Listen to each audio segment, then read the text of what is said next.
Hai, selamat pagi pemirsa Kompas TV Jawa Barat. Berjumpa bersama saya Fida Alatas di program Kompas Sport yang akan menyuguhkan sejumlah berita olahraga menarik, baik dari dalam ataupun luar negeri.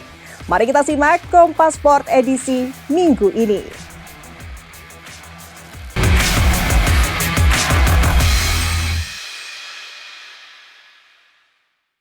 Persebaya Surabaya berencana lakukan perombakan pemain asing di bursa transfer tengah musim. Gelandang timnas Australia, Craig Goodwin, menjadi salah satu pemain yang dirumorkan akan dipinang Bajul Ijo.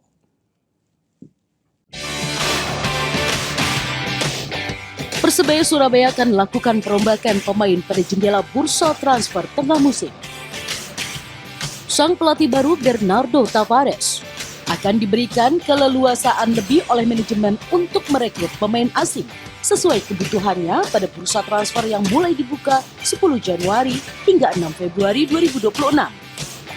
Saat ini Bajul Ijo memiliki 9 dari 11 kuota legion asing. Media officer Persebaya Jonathan Yovino bilang, manajemen dan pelatih telah berdiskusi soal perombakan pemain asing. Meski Bernardo Tavares belum bergabung, mantan pelatih PSM Makassar terus memantau perkembangan tim. Ya, terkait itu manajemen sudah berdiskusi dengan Coach Tavares terkait penambahan pemain asing. Coach memang belum datang di Surabaya, tapi dia sudah memantau semua pertandingan Persebaya dan juga sudah memetakan kondisi tim Persebaya sehingga nanti ketika dia datang dia sudah tahu apa yang harus dilakukan sama tim Persebaya. Sejumlah penggawa asing pasukan Green Force kabarnya akan diganti. Di antaranya bek Dime Dimov dan striker asal Brazil Diego Mauricio. Salah satu nama yang dikaitkan akan mendarat di Gelora Bung Tomo adalah gelandang timnas Australia, Craig Goodwin. Mahendra Reginanjar, Kompas TV Surabaya, Jawa Timur. Saudara, kemenangan dramatis diraih Persita Tangerang pada pekan ke-15. Pendekar Cisadane berhasil permalukan Arema FC.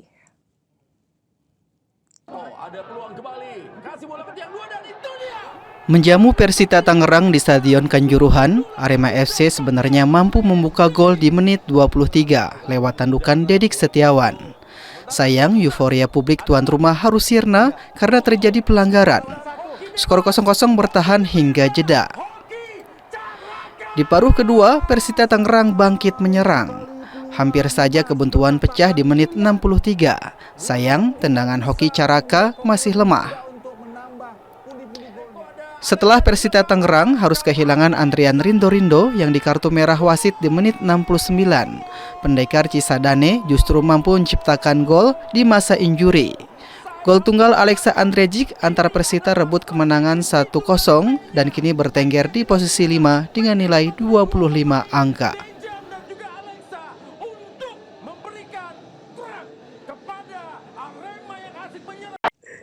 Saudara, dari Liga Pro Arab Saudi, mantan bintang AC Milan Theo Hernandez cetak brace untuk antar klubnya Al Hilal taklukkan Al Khulud 3-1.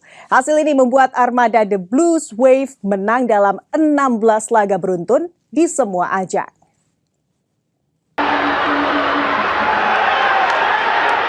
Bertamu ke markas Al Khulud, Al Hilal langsung mendapat keuntungan di menit 37.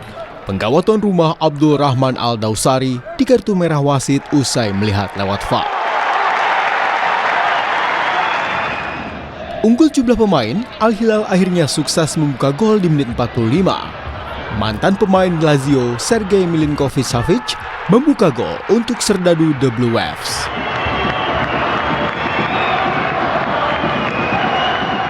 Ironisnya, usai mencipta gol, Milinkovic-Savic melakukan pelanggaran yang berbuah penalti bagi tuan rumah. Ramiro Enrique yang maju sebagai Algojo membawa Al Khulud menyertakan skor hingga turun minum. Memasuki paruh kedua, Al Hilal mencoba meningkatkan intensitas serangan. Hasilnya, mantan bintang AC Milan Theo Hernandez mengembalikan keunggulan 2-1 di menit 61. Di menit 84, Theo Hernandez mempersembahkan brace untuk menyempurnakan kemenangan Al Hilal 3-1. Hasil ini membuat Al Hilal terus menjaga jarak poin dari sang seteru Al Nassr yang berada di puncak klasemen terpaut 2 poin. Kita ke informasi lain, saudara. Pemain klub Putrajaya Pasuruan menendang dada pemain Perseta 1970 Tulung Agung dalam pertandingan 32 besar Liga 4 Jawa Timur di Stadion Gelora Bangkalan, Jawa Timur. Komite Disiplin PSSI Jawa Timur memberi sanksi larangan bermain seumur hidup.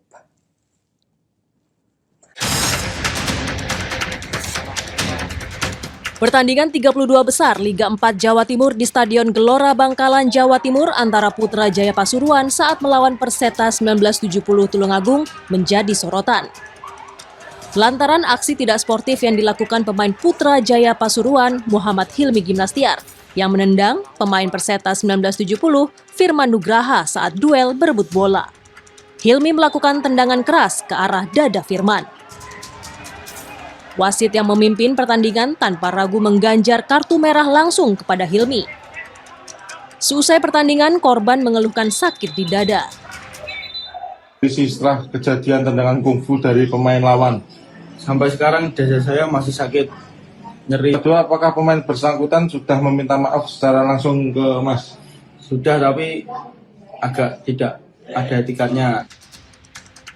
Usai kejadian ini, pemain Putrajaya Pasuruan Muhammad Hilmi Gimnastiar dipecat dari tim. Surat pemecatan Hilmi diunggah di akun media sosial tim PS Putrajaya. Selain pemecatan dari klub, Hilmi juga mendapat sanksi berat dari Komisi Disiplin PSSI Jawa Timur. Ketua Komite Disiplin PSSI Jawa Timur, Samiaji Makin Rahmat, menyatakan bahwa pihaknya telah melakukan rapat internal untuk menjatuhkan sanksi tegas, yakni larangan bermain seumur hidup terhadap Hilmi Gimnastiar. Hilmi dianggap melakukan pelanggaran yang cukup fatal dan berbahaya. Memutuskan bahwa yang bersangkutan melanggar Kodis pasal 48 Ju pasal 49, intinya dilarang mendapat sanksi, dilarang beraktivitas di sepak bola seumur hidup. Pelatih Perseta, Medi Redondo, mengecam aksi pemain lawan karena dinilai tidak sportif hingga mengakibatkan luka pada pemainnya. Sementara kondisi pemain Perseta dalam masa pemulihan karena terdapat retak di bagian dada. Tim Liputan, Kompas TV. Saudara, salah satu pemain KV Jogja FC melakukan tendangan brutal hingga mengenai kepala pemain UAD FC saat menghadang bola di gelaran Liga 4 Piala Gubernur Daerah Istimewa Yogyakarta.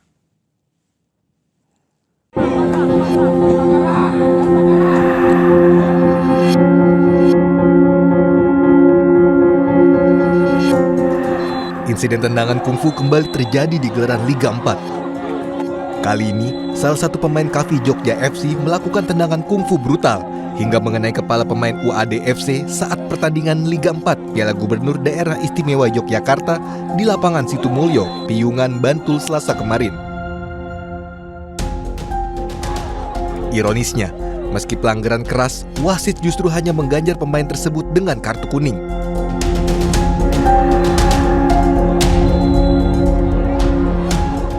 Manajer UAD FC, Ahid Mudayana, menyesalkan kejadian yang dialami salah satu pemainnya. Manajemen UAD FC masih menunggu sikap dari Komdis dan Asprof PSSI DIY terkait keputusan dari aksi tidak sportif ini. Menunggu tindak lanjut dari Asprof PSSI DIY bagaimana untuk menyikapi kejadian tersebut. Karena kan kejadian itu kan berada di dalam lapangan ya, sehingga kami pun juga bagaimana menunggu kebijakan berikutnya terkait dengan insiden tersebut. Seperti itu sih sebenarnya. Asprof PSSI DIY langsung melakukan investigasi dan evaluasi. Pihaknya sudah melakukan koordinasi dengan Komite Disiplin yang dapat memberikan keputusan dari kasus ini.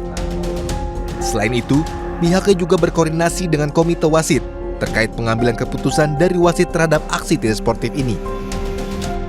Sudah melakukan beberapa investigasi, antisipasi, dan juga evaluasi berkaitan dengan hal ini. Sudah berkoordinasi dengan rekan-rekan dari Komite Disiplin untuk bisa nantinya memberikan keputusan, di mana keputusan tersebut nantinya rencana akan kita sampaikan hari ini, dan sekarang masih diproses masih dalam proses penggodokan dari rekan-rekan komite disiplin. Juga sudah menyerahkan sepenuhnya kepada komite wasit berkaitan dengan kronologi kejadian, laporan pertandingan, dan juga laporan dari panitia lokal yang ada di lapangan Siti Mulyo tersebut, sehingga nantinya ini bisa menjadi bahan pertimbangan dari komite wasit berkaitan dengan keputusan yang diambil dari rekan-rekan pertandingan.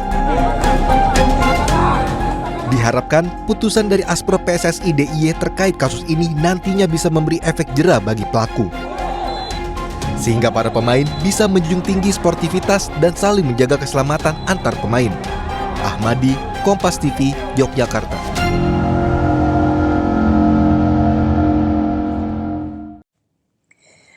Timnas Indonesia kian diperhitungkan di level Asia. Terbukti 3 penggawa skuad Garuda masuk dalam starting 11 terbaik benua kuning versi Goalpost. Timnas Indonesia kini tak lagi dipandang sebelah mata.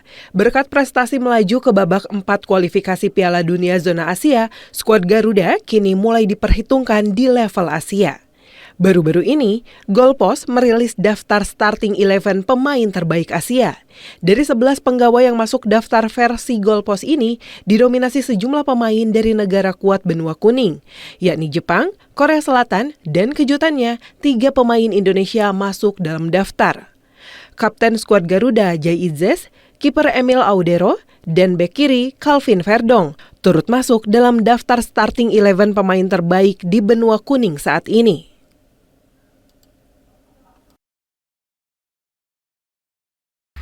Saudara, informasi mengenai Presiden beri bonus atlet peraih medali SEA Games akan hadir sesaat lagi. Tetaplah bersama kami.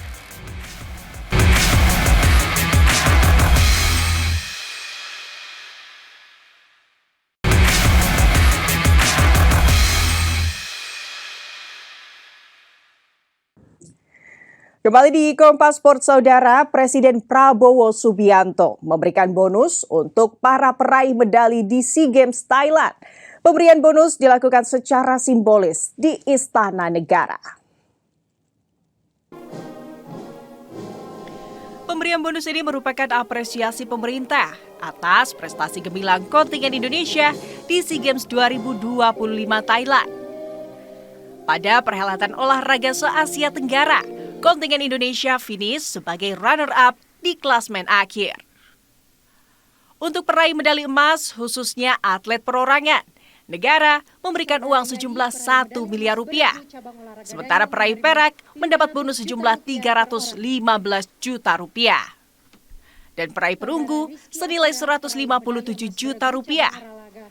Presiden Prabowo Subianto bilang bangga dan berterima kasih atas pencapaian para atlet. Saya sebagai kepala negara, kepala pemerintah dan sebagai pribadi menyampaikan terima kasih saya pada saudara-saudara sekalian atas keberhasilan saudara menjaga kehormatan bangsa Indonesia. 1-3. Pelita Jaya Jakarta memperkenalkan timnya jelang IBL musim 2026. Mengusung tema Nyalakan Pelitamu, pelatih anyar PJ David Singleton diharapkan dapat membawa kejayaan untuk PJ.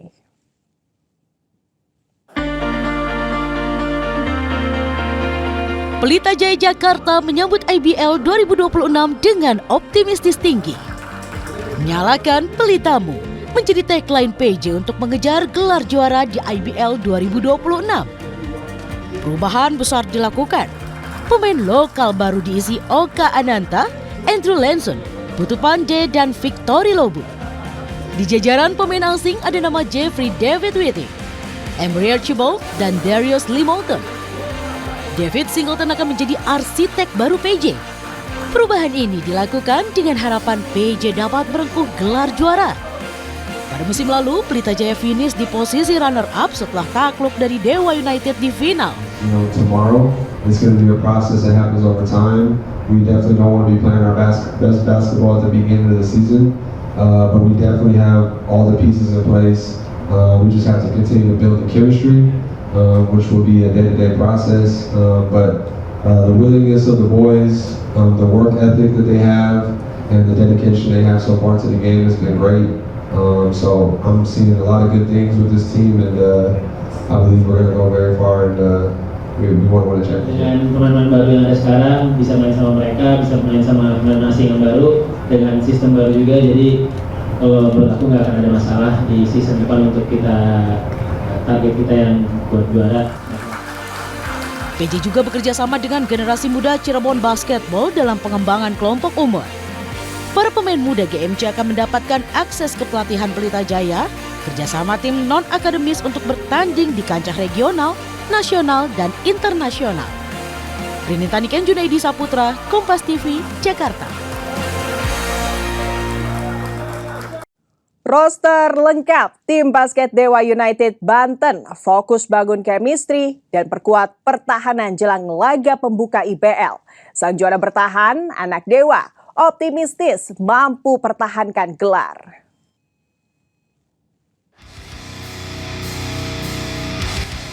Roster tim basket Dewa United Banten kini telah lengkap. Dua pemain timnas di SEA Games Thailand, Rio Disi dan Patrick Nicholas telah kembali berlatih. Sementara legend asing Joshua Ibarra juga sudah tiba di markas Dewa. Skuad lengkap, anak Dewa fokus memantapkan chemistry dan strategi jelang laga pembuka IBL pada 10 Januari. Berkaca dari sejumlah hasil scrimmage game, point guard Dewa, Radityo Wibowo cukup yakin dengan kualitas tim. Apik dalam menyerang, Radit menilai sistem pertahanan masih harus disempurnakan. Sementara sang asisten pelatih Yuri Van Hosen menyebut seluruh kontestan IBL mempersiapkan tim dengan baik. Karenanya Dewa harus berupaya lebih keras untuk pertahankan gelar. Yang pasti chemistry kan, karena kita dari awal nggak lengkap kan, kita selalu kehilangan pemain. Kemarin Rio sama Patrick, sekarang Josh baru datang, jadi ya paling chemistry, defense itu aja sih. Kalau offense sih dari flow aja. Untuk mempertahankan gelar juara tuh lebih sulit daripada kita meraih gelar juaranya itu. Semua tim tuh bergerak untuk memperbaiki diri masing-masing gitu. Jadi untuk season IBL 2026 saya yakin bakal jauh lebih kompetitif. Tapi kami dari Dewa United juga percaya kita bisa maksimal di 2026 nanti. Duel ulangan final akan tersaji di laga pembuka IBL 2026. Dewa United langsung bertemu Pelita Jaya di Dewa United Arena pada 10 Januari.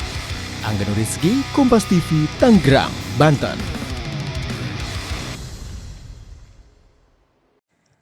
Pengurus Besar Persatuan Tarung Campuran Indonesia, PB Pertacami, siapkan atletnya untuk lolos ke Asian Games 2026. Salah satunya dengan mengirimkan 11 atlet ke AMA Championships 2026 di Tiongkok. Third AMA Championship 2026 dimanfaatkan PB Pertacami untuk mematangkan atletnya menuju Asian Games 2026 Nagoya.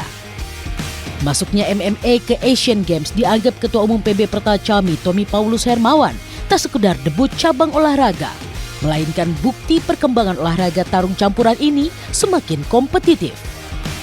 11 atlet yang bertanding di Luzhou, Tiongkok 9-11 Januari ini sekaligus sebagai ajang kualifikasi menuju Pesta Olahraga Asia September mendatang.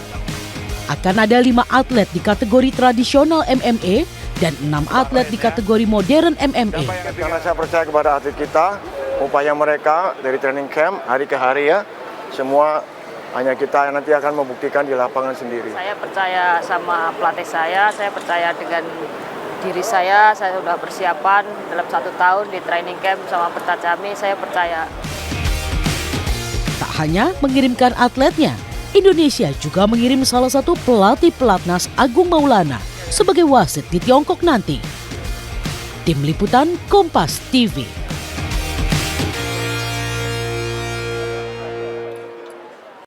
Saudara, informasi Rally Dakar 2 Arab Saudi akan hadir usai jeda. Tetap bersama kami di Kompas Sport.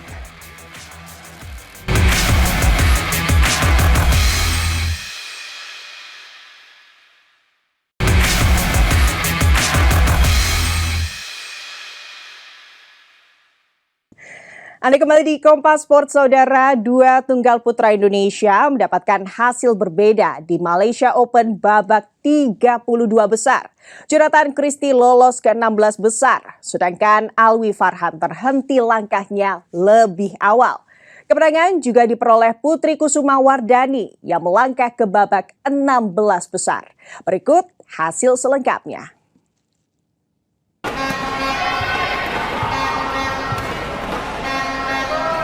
Dari babak 32 besar Malaysia Open, tunggal putra Indonesia Jonathan Christie melangkah ke babak 16 besar setelah mengalahkan Lee Chia Ho dalam 2 game 21-18 dan 21-14. Di babak kedua, Jojo akan ditantang Leo Junhao dari Malaysia.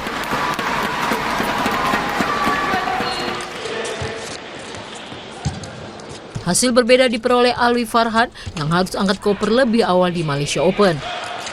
Alwi menyerah dari wakil Prancis Alex Lanner dalam pertarungan ketat 3 game 13-21, 21-19, dan 13-21. Langkah Jojo diikuti oleh tunggal putri Indonesia.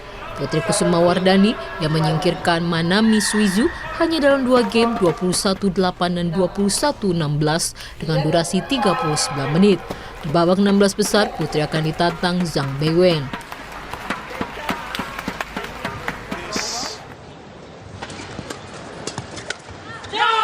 Dua ganda putra Indonesia juga melangkah ke babak 16 besar Malaysia Open.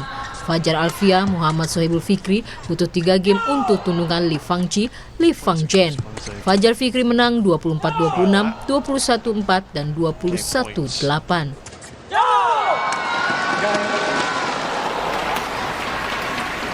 Sabar Kanyaman Gutama, Muhammad Reza Palevi juga melangkah ke babak kedua setelah menundukkan rekan senegaranya Raymond Indra, Nicholas Joakim 21-18 dan 21-9. Sabar Reza akan menghadapi Kam Min Hyuk, Kim Dong Ju di babak kedua.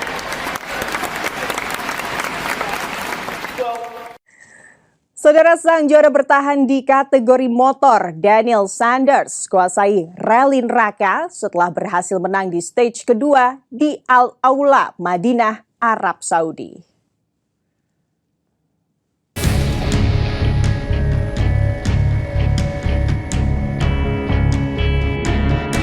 Setelah tampil impresif di Rally Raid, Daniel Sanders kembali tampil memukau di stage kedua Rally Dakar.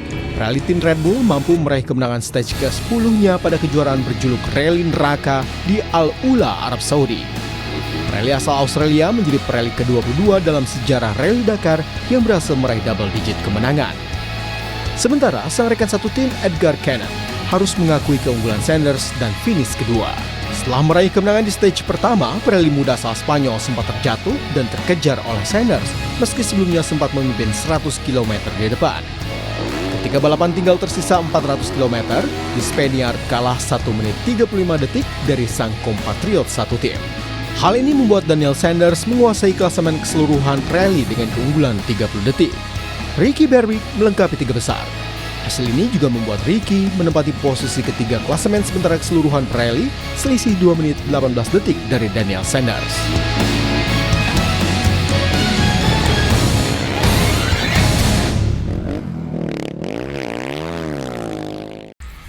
Saudara, dengan berakhirnya informasi tadi sekaligus mengakhiri Kompas Sport minggu ini.